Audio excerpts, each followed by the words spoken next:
Chicken chimichurri is on the menu tonight.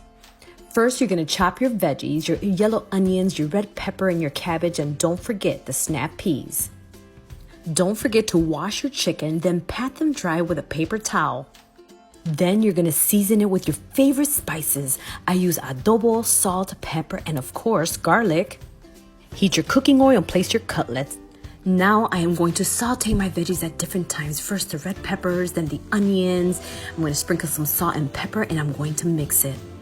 Throw them snap peas and cabbage and close your eyes. I am going to throw a spoon of butter. Don't judge me.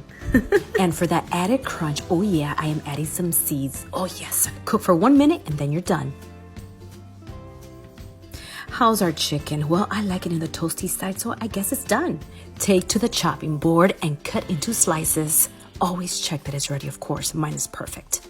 Now it is time to plate that dish. Add your veggies, top it with the chicken, and I love to drizzle or drench with chimichurri sauce. Don't forget the cheese, or not, it's up to you. Oh yeah. Tastes so good. Let me take a seat and enjoy those flavors. Now, I'm gonna call my dog over and get some loving from him.